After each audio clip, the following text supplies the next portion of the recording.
Bonjour à toutes et bonjour à tous, bienvenue aux abeilles de Fred. Dans l'épisode d'aujourd'hui, je vais vous donner 7 conseils pour faire un bon hivernage. Donc moi, c'est ce que j'applique.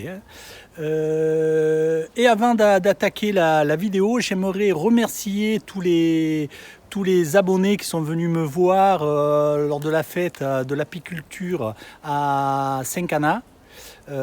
C'était hyper sympa, c'est bien organisé. C'est la première année que j'y vais, mais j'y retournerai. J'ai trouvé ça très sympathique et très convivial. J'ai été abordé très gentiment et avec bienveillance par des abonnés qui se sont présentés parce que je leur avais dit que j'y allais et je leur avais dit n'hésitez pas à me solliciter et à vous faire connaître parce que je connais beaucoup d'abonnés que par leur nom. Donc là, c'était l'avantage, c'était de pouvoir poser un visage sur un nom, chose qui a été faite pour certains abonnés, et d'autres qui n'ont pas osé ou qui n'ont pas eu le temps. Donc je suis vraiment désolé, mais c'est qu'une partie remise, puisqu'il y aura d'autres fêtes. L'année prochaine, il y en aura une autre, et puis on aura l'occasion, je pense, de se croiser. Donc voilà, et je vais lancer la vidéo. Allez, préparez-vous, à tout de suite. Donc avant d'attaquer les conseils, je voudrais vous dire que pour moi, la saison apicole ne démarre pas au printemps, mais elle démarre à l'automne. C'est-à-dire que maintenant, nous sommes en automne, et la saison pour moi démarre, et c'est à partir de là que nous devons travailler pour tout ce qui est de l'année prochaine, c'est-à-dire 2022. Le premier conseil, l'emplacement de la ruche. Privilégiez un emplacement au soleil. Si vous pouvez, c'est mieux que de la mettre à l'ombre.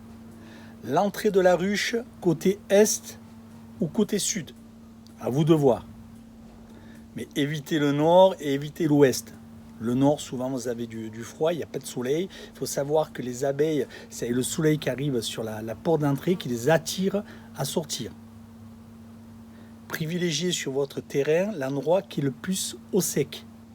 Évitez l'endroit qui est le plus humide. Pourquoi ? Parce que les abeilles peuvent lutter facilement contre le froid, mais ne peuvent pas lutter contre l'humidité. L'humidité est l'ennemi des abeilles. Ne pas oublier aussi de surélever la ruche du sol pour qu'il y ait une bonne ventilation qui se passe dessous et que quand il pleut, l'air puisse bien la sécher. De même, si vous l'inclinez vers l'avant, vous allez faciliter l'écoulement de l'eau lors des pluies à l'extérieur de la ruche et aider aussi les abeilles à sortir les déchets de la ruche. Et si vous avez malheureusement un petit peu d'eau qui rentre dans la ruche, et bien avec l'inclinaison, systématiquement, elle va ressortir par le côté de la porte d'entrée. Et si vous l'inclinez à l'arrière, ça va stagner, ça va amener de l'humidité qui est l'ennemi des abeilles, ça va amener de la moisissure. Donc voilà le premier conseil. En deux, l'extérieur de la ruche. Il faut impérativement un bois extérieur sain qui ne se gorge pas d'eau lors des pluies hivernales. Pour cela, je vous fais une petite vidéo, vous regardez l'extérieur de votre ruche, que le bois soit protégé, parce qu'un bois brut comme ça à l'extérieur, systématiquement, il y a l'eau qui va pénétrer dans le bois. Donc, moi, je les protège avec de la peinture apicole que j'achète dans les magasins apicoles pour les abeilles. Après, il y a d'autres solutions. Il y a beaucoup de solutions pour ne pas peindre. Faites comme vous voulez, le tout, c'est d'arriver au même résultat, c'est d'éviter que le bois de la ruche puisse se gorger d'eau.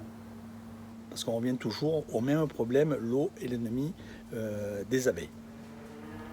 Ensuite, le fond de ruche. Bien contrôler l'état de fixation du grillage qui protège la colonie des intrus. Alors, si vous avez un fond de ruche bois, vous avez un grillage, une grille qui protège pour pas que les intrus rentrent dans la ruche. Donc bien vérifier que ce grillage n'ait pas bougé, qu'il soit bien fixé, que aucun intrus puisse pénétrer dans la ruche. Si vous avez des fonds de ruche Nico Moi, c'est des planchers tout ventilés que j'ai. Je n'ai pas ce souci. Je les vérifie quand même pour voir qu'il n'y ait pas eu quelque chose qui soit venu manger. Mais je ne l'ai jamais vu, mais ça, tout est envisageable. Donc quand même, contrôlez-le.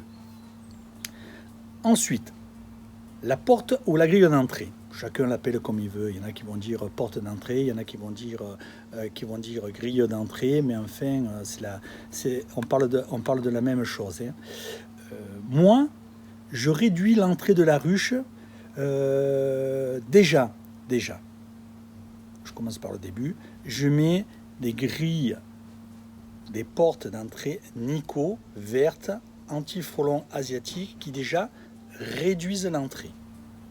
Quand il fait vraiment froid, je réduis encore cette entrée. C'est juste pour éviter les courants d'air dans la ruche. Est-ce que c'est vraiment utile? Est-ce que c'est pas utile? Chacun peut avoir son opinion là-dessus. Hein. Certains vont vous dire que c'est mieux qu'il y ait beaucoup d'air qui rentre parce que ça ventile mieux la ruche. Après, moi, j'ai un fond qui est complètement aéré. Donc voilà. Moi, je ferme une partie, une période, et quand il fait vraiment froid, je resserre encore un petit peu. Bien regarder que la porte ou la grille d'entrée soit bien fixée, que ça tienne bien.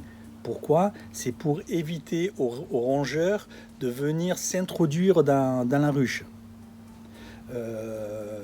Comme rongeur, ça peut être si vous êtes à la campagne, des mulots, des choses comme ça. Hein. Il faut savoir que si ils arrivent à rentrer dans la ruche, ils trouveront toujours un endroit pour arriver à nicher et se nourrir. Hein. Puisqu'il faut savoir qu'à partir aux alentours, et je vous dis bien aux alentours de 13 degrés, les abeilles forment une grappe. Donc systématiquement, ça va laisser de la place là où il n'y a plus les abeilles, pour qu'un petit mulot puisse nicher, et il va se nourrir de cire et de miel. Ensuite, l'intérieur de la ruche, lui aussi doit être sec, propre, bien faire attention à l'état sanitaire du plancher, je reviens un petit peu au plancher, des parois de la ruche et des cadres et couvre-cadres. Là, on est vraiment dans la pièce à vivre de la ruche. C'est là où vos abeilles, votre colonie va vivre tout l'hiver. Très peu vont sortir parce que la période où vont être en grappe, plus personne ne bouge. Donc, il faut que l'état sanitaire soit très bon. Donc, soyez quand même vigilants à ce niveau. Vérifiez aussi à l'intérieur et que vous n'ayez pas de la moisissure, des choses comme ça. Hein. Ça amène toujours des maladies dans les colonies. Une colonie, c'est un écosystème. Hein. Donc, si vous rajoutez de la moisissure, des choses comme ça modifie l'écosystème de la colonie. En 3, traitement anti-varroa. On ne le répétera jamais assez. N'oubliez pas de traiter contre le varroa après la dernière mêlée. Cela ne vous empêchera pas de faire un passage par égouttement ou autre après un contrôle au cœur de l'hiver. Chez moi, c'est en décembre. Le couvain est réduit et nous avons toujours une semaine clémente pour effectuer le traitement. La survie des colonies en mars est tout autant liée à la qualité et à l'efficacité du traitement contre le varroa qu'à la quantité du nourrissement. Il faut effectuer le compte des varroas détruits et surtout traiter tout le rucher en même temps pour que les ruches ne se contaminent pas entre elles. En conclusion, pour qu'une colonie puisse effectuer une belle récolte annuelle, il faut un minimum de varroa au printemps. Et cela, il faut le travailler à partir de l'automne. Et là, on y est en plein. Même du retard, suivant les régions. En 4, l'état des réserves. Il faut préparer l'hivernage et bien suivre la rentrée de nourriture et le poids des réserves. Contrôler les cadres, vérifier chaque ruche, bien faire la différence entre le pollen et le miel. Vérifier l'organisation des cadres, avez-vous du miel sur le haut des cadres, en dessus du couvain?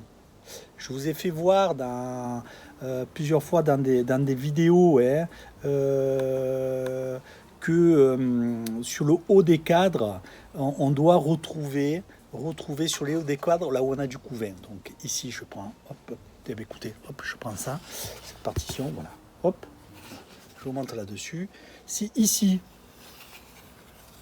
j'ai le couvain, sur le haut, ici, hop, je dois retrouver du miel. Souvent, je vous dis la banane, parce que ça fait comme une forme de banane. C'est plus resserré sur le milieu, et après ça descend sur le côté. Il y en a aussi souvent du pollen. Donc bien vérifier que vous avez ça sur vos cadres, et bien faire la différence entre le miel et le pollen. On doit avoir du pollen dans une ruche, mais elles vont consommer le miel. Donc il est plus important d'avoir du miel que du pollen. Mais il faut quand même du pollen. Comme d'habitude, il y a plusieurs façons de faire pour contrôler le poids. On peut faire des pesées arrière de la ruche à l'aide de pesons. On multiplie par 2 et ça nous donne le poids de la ruche. Vous avez une vidéo là-dessus, je vous mettrai en haut le lien. Comment on fait, on pèse, on multiplie, on voit en gros le poids que l'on a. Par contre, il faut savoir combien votre ruche elle pèse vide, combien vous avez de cadres dedans, etc. etc. Parce qu'on ne peut pas partir sur le poids d'une ruche 10 cadres si vous n'avez que 7 cadres dedans. Vous avez besoin de beaucoup moins de réserve pour 7 cadres que pour 10 cadres. On peut faire aussi le contrôle en la soulevant, c'est-à-dire à la main, et comme ça, vous arrivez à voir s'il y a de la réserve ou plus de réserve dans la ruche. Alors là, il faut quand même avoir beaucoup plus d'habitude. Il faut être vraiment habitué et il faut avoir un matériel quasiment identique ou vraiment être un professionnel que si un couvre de cadre en plastique ou en bois qui est dessus, il arrive à faire la différence en soulevant. Parce que vous pouvez vite faire une erreur à votre détriment. Hein. Donc il faut quand même être sûr de ce qu'on est en train de faire. Hein. Maintenant, ce que je peux vous dire, c'est que suivant la région et la race d'abeilles, votre colonie consommera entre 12 et 15 kilos. Il y en a qu'avec 10 kilos, ils en ont assez de réserve. Il y en a qui vont dépasser aussi les 15 kilos. Je vous l'ai dit, ça dépend de la race, ça dépend le nombre de cadres. Là, on va prendre que là, c'est pour une ruche d'Adam 10 cadres, hein, le poids que je vous donne. Et je vous parle de miel operculé. Je ne vous parle pas de couvain, je ne vous parle pas du pollen, je ne parle que de miel operculé. Hein, d'accord? Donc ça, c'est une base. Hein, c'est adapté en fonction de votre région. Ce que je pourrais vous donner aussi, c'est qu'on peut dire qu'un cadre d'Adam rempli contient en gros 3 kg de miel. Hein, environ. Donc si vous partez sur une base de 3 kg, quand vous avez un cadre qui est bien rempli de 3 kg, il y en a qui pèsent plus. Après, s'il n'est pas rempli, c'est sûr qu'il va peser beaucoup moins. Mais ça dépend la largeur que les ont mis de cire pour pouvoir stocker. Donc moi j'en ai vu à 4 kg, et donc 3 kg, c'est entre guillemets, c'est pas stupide. Hein. En cas de manque de réserve, il est fortement conseillé de compléter les réserves en septembre ou octobre, suivant la région, avec du sirop lourd. Ne pas encore mettre du candy à cette époque, hormis si vous avez des températures qui ont vraiment chuté, parce que le sirop, les abeilles vont consommer une partie et une autre partie vont le transformer en miel, vont le stocker, le transformer en miel. Donc ça leur demande quand même du travail. Si la température baisse, elles ne vont pas s'amuser à faire ça si elles sont en grappe. Là, le sirop n'a plus aucun intérêt. Donc là, après, il faut passer au candy. Mais c'est que vous avez loupé une étape, hein. C'est que vous avez ou contrôlé vos réserves trop tard, parce que la température est trop basse, ou alors c'est une année exceptionnelle, mi-septembre, bing, les températures chutent, vous vous retrouvez avec du 4 degrés pendant X temps, voilà, et donc ça peut arriver. Alors, si on ne peut pas mettre du sirop, ce qui est quand même préjudiciable, on met du candy. Il est préférable de mettre le candy sur la tête des cadres, sur le haut, et bien en dessus le couvain ou la grappe. Et vous retournez votre couvre-cadre et vous le remettez par-dessus. Parce que les abeilles vont pouvoir le récupérer et pouvoir se nourrir sans se déplacer fortement dans la ruche. Parce que si c'est en grappe, elles ne vont pas faire le tour de la ruche pour aller chercher à manger. Elles vont rester pour chauffer le couvain et elles vont mourir de faim là où elles sont, même si vous en avez mis sur le côté. Donc bien le mettre là où elles se trouvent. Pas faire une ouverture trop grosse et pas ouvrir tout le sac et le poser comme ça. Vous faites une ouverture d'un rond, quoi, hein, d'un rond comme ça, comme le rond que vous avez sur votre couvre-cadre. Hein. Là, vous enlevez le plastique, vous le posez. Vous pouvez mettre à l'intérieur un morceau de bois pour éviter que le plastique vienne s'écraser, mais c'est vraiment rare. Et elles vont rentrer et elles vont aller se nourrir au fur et à mesure. En 5, c'est un sujet qui fait beaucoup de débats, hein. C'est qu'il faut adapter la ruche à la colonie et aux réserves. Pourquoi? Parce que pendant l'hiver, la colonie va être obligée de chauffer le couvain pour qu'il puisse vivre et continuer à se développer. Les températures, elles, vont chuter. Donc plus la température chute, plus les abeilles ont du mal à tenir la température. Elles y arrivent, le froid, elles arrivent à lutter contre le froid, et c'est pas un souci. Hein.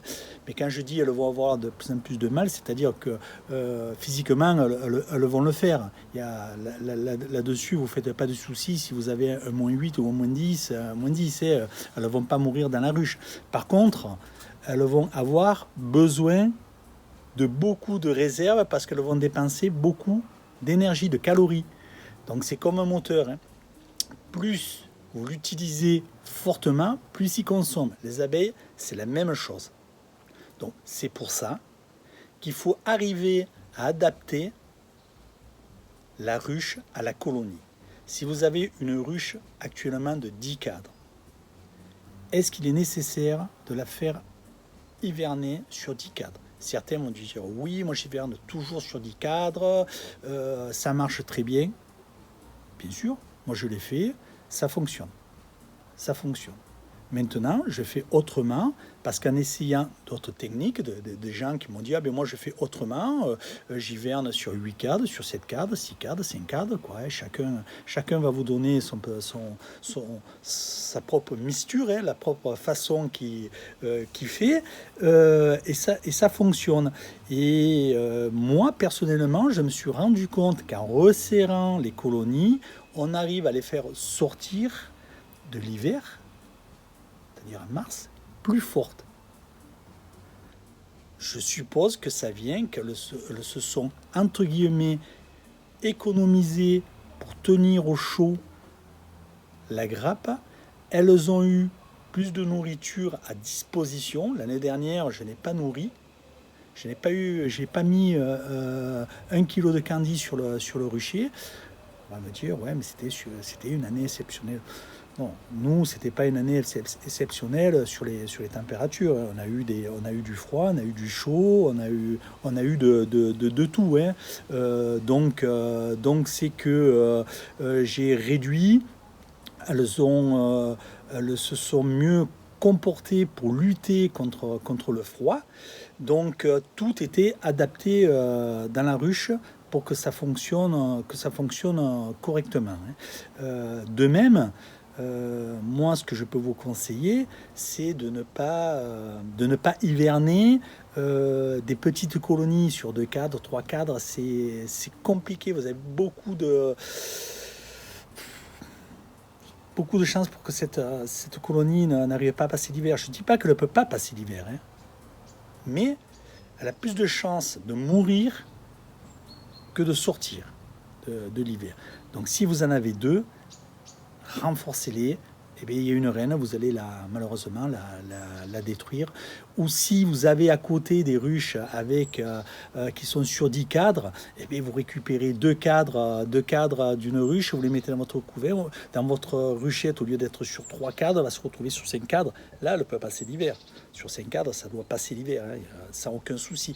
Si vous avez bien sûr les réserves, si bien sûr il n'y a pas de varroa, etc. Hein. C'est pas parce que c'est sur 5 cadres que ça y est, ça passe l'hiver. Non, non.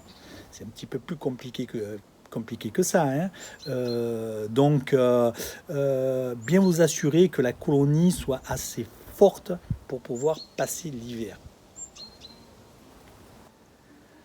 Alors, en 6, une fois que vous avez réduit votre colonie ou c'est sur un essaim, etc., il va vous falloir utiliser des partitions. Moi, je vous conseille d'utiliser des partitions chaudes.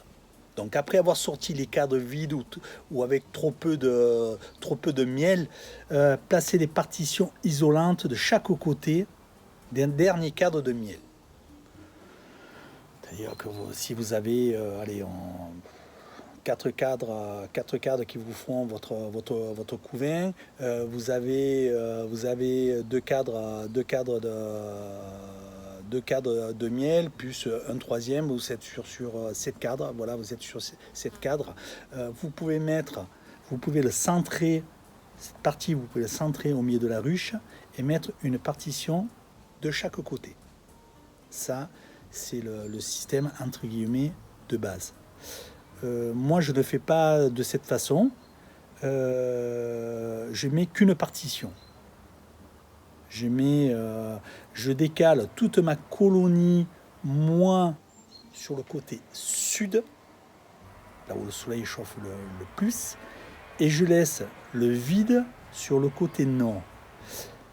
Pourquoi ? Parce que je l'ai déjà dit dans des vidéos, mais je vous l'explique. C'est pour ça que je ne mets pas les 2 partitions. C'est que j'ai le Mistral qui arrive du côté nord, qui tape sur un côté de la ruche. Ça me fait un espace d'air important qui me fait de l'isolation. Et ensuite, j'ai ma partition isolée qui re-isole. Et comme ça, je protège mieux ma colonie du froid. Parce que le Mistral, chez nous, l'hiver, c'est un problème. Dans certaines régions, ça va être des gros gels, mais nous, quand il fait, s'il vous fait 4 degrés et que vous avez un Mistral à 85 km/h, ça vous fait moins 10, moins 12 à peu près, et le vent passe partout. Hein. Donc ça refroidit fortement et rapidement la ruche. Hein. C'est pour ça, je vous dis, que je fais de cette façon. Pareil, dans les partitions isolantes, vous avez les partitions classiques, et ça c'est les partitions que je fais moi isolantes, donc ici c'est du polystyrène, hein. C'est du polystyrène, le cadre, et je le mets à l'intérieur de la ruche. Ensuite, de ce côté, j'ai un côté qui est en isolant aluminé. Pourquoi ? Parce que ça réfléchit les rayons infrarouges qui sont produits par la grappe, et cela accélère en janvier la reprise et donc la surface de ponte de la reine. C'est-à-dire que ça, quand c'est dans la ruche, cette partie, je la mets côté couvain. La chaleur qui est dégagée par le couvain est renvoyée par le côté aluminium. Donc ça les aide à tenir en température.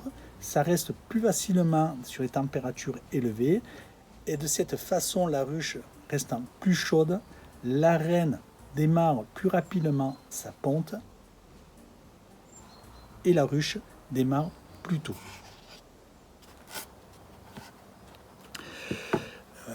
Un petit rappel aussi, ça parle pas, ça concerne pas les partitions, hein, mais c'était juste pour vous dire qu'il faut faire attention l'hiver quand on bouge ces ruches, hein. Quand les abeilles sont en grappe, il faut faire attention si vous bougez les ruches. Normalement, on ne doit pas les bouger.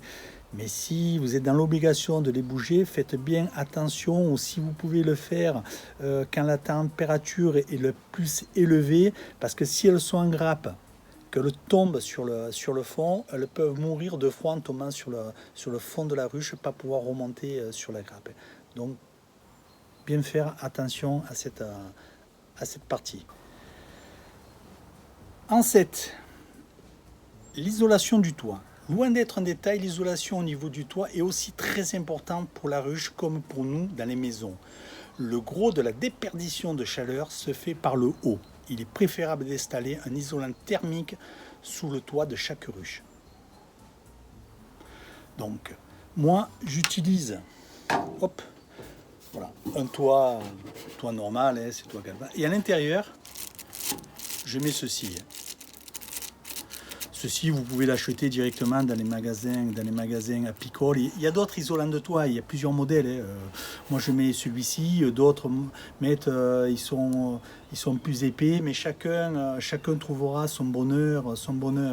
Vous pouvez aussi utiliser, pour faire vos isolants, prendre c'est un isolant à bulles recouvert d'aluminium. Dans les magasins de bricolage, ça sert pour isoler les portes de garage. Et vous pouvez acheter des rouleaux, c'est le prix à ce moment-là est très intéressant en rapport d'acheter un isolant dans un magasin à Picole, et vous avez le même résultat, et vous pouvez le faire beaucoup plus épais, hein, sans aucun danger, hein. Donc aussi, c'est pas dans l'isolation, mais ça en fait partie. Le toit sur une ruche doit être bien fixé et étanche, c'est-à-dire qu'il ne faut pas qu'il soit mal posé, que l'eau puisse rentrer. Il faut bien qu'il soit enclenché, et n'hésitez pas, mettez 2 pierres dessus, du poids, parce que l'hiver vous pouvez avoir de la pluie avec du vent, etc. C'est pas bon pour les abeilles.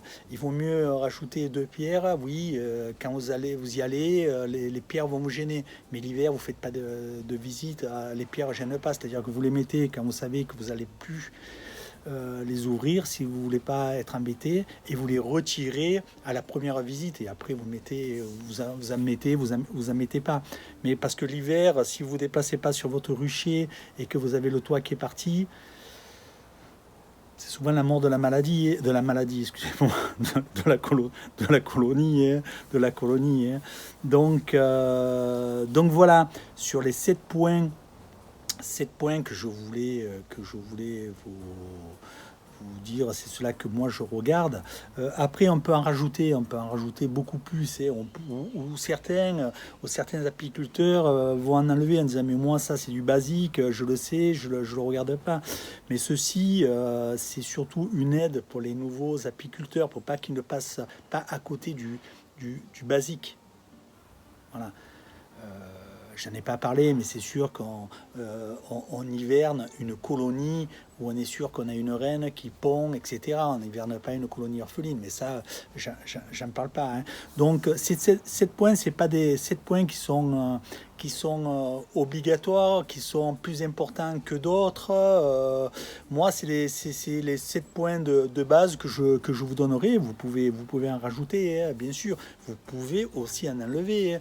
Quelqu'un qui sait que ses ruches sont en super état, il va pas s'amuser à recontrôler l'état de son bois. Si les toits sont isolés, ben, il va le sortir parce qu'il sait qu'elles sont isolées. S'il se sert déjà de partitions chaudes, il n'a pas besoin. Moi, j'utilise pas systématiquement les partitions chaudes l'été. Dans certaines ruches, il y en a, dans d'autres, il n'y en a pas. Donc, je fais quand même un tour global pour m'en assurer. Pareil, les toits, je fais un tour global pour m'en assurer parce que je rajoute des ruches. Des fois, dans la vitre, j'ai pas l'isolant. Hop, je mets le toit et puis je recontrôle. Ça me permet de checker tous mes items et d'être sûr que j'ai tout fait correctement pour que mes colonies puissent passer l'hiver dans les meilleures conditions. Voilà. Mais écoutez, on arrive à la fin de l'épisode. Je vous remercie de l'avoir regardé en entier. Je vous souhaite une excellente semaine. Je vous donne rendez-vous prochainement pour de nouvelles aventures. Et surtout, prenez bien soin de vous. À bientôt les apis.